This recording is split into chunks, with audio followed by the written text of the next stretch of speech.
How to create a video like this where you're blending stop motion and live action. First, you'll need to download this app. It's called Lifelapse. It's the fastest and easiest way to create these stop motion split screen videos. And did I mention it's free to download? In Lifelapse, click New Project and then click Lifelapse on the top.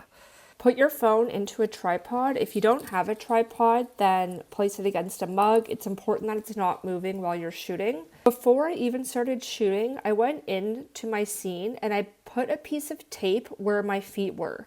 This is a marker so that I know that I should not overlap the stop motion with this part, because this is the live action. You have to imagine there's a boundary between one side of the screen and the other of where your live action is and your stop motion. So the marker is helpful because as soon as I'm done with the present and shooting the live action part, I'm jumping straight into animating the stop motion and I won't have my foot there. So it's useful to know, okay, that's where my foot lands. I'm not going to overlap the train with that area.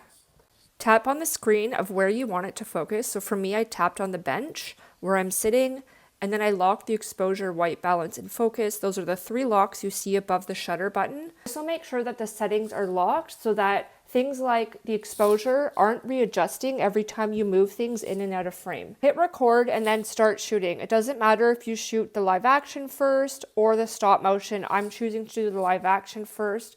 And it's helpful to actually do a few different versions of what you want. So later on in editing, you have a couple different takes that you can work with. Once I'm done that, you dive right into animating. You do not go back and stop the camera.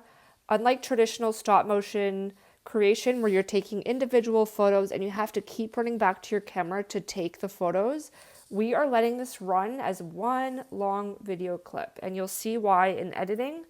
But essentially it's to streamline the process, make it faster, and so that the lighting is cohesive between the regular video and the stop motion. So now I'm running in and I'm just moving the train and the tree little by little. And then I completely get out of shot. So when I'm getting out of shot, I'm making sure I'm not casting any shadows onto the scene. Once we're done shooting, we are now going to extract the entire stop motion layer. So how we're going to do that is we're taking photos of each stage of animation. We're basically taking a screenshot of the video we just shot. So you see how the train's in a little bit? I take a photo of that. I wait till I'm fully out of the shot and take another photo. You can see I move it in, I'm out of frame, take a photo. You're doing this for each movement of the animation, and Lifelapse will auto stitch everything for you and put it into the proper layer. Next, on the top right hand corner, now we're extracting the live action part of the video, which is me putting the bow on top of the presents. So as you remember, I shot that at the very beginning of the video. So we're going to cut out all the parts of me animating that train and moving the tree in. Don't worry if it's not perfect, because we can always refine this in the editor afterwards. The final step now is to mask. So we are going to draw on with the yellow paintbrush where the stop motion is. When you're happy with the mask, click next on the top right hand corner.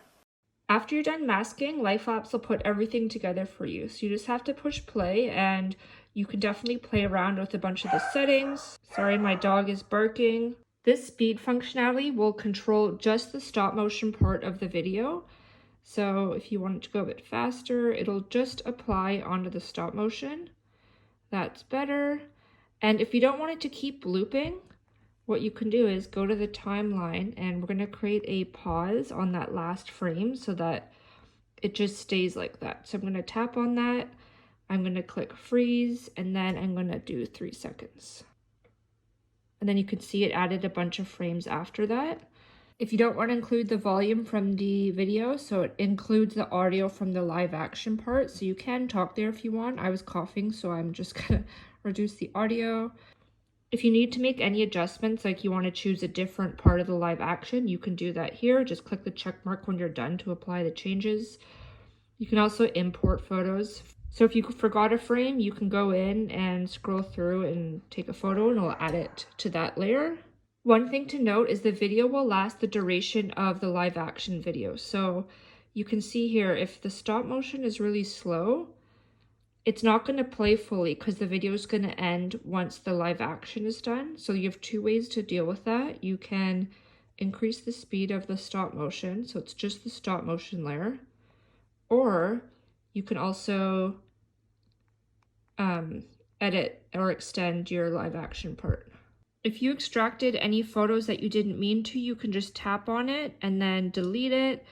Sometimes it's easier to shoot a stop motion in reverse, so we do have a reverse button where it will reverse just the stop motion layer. Click download on the top right hand side, the yellow button there, and you're good to go. Thanks for watching this tutorial. If you're watching on YouTube, please subscribe to our channel to see more holiday tutorials like this one.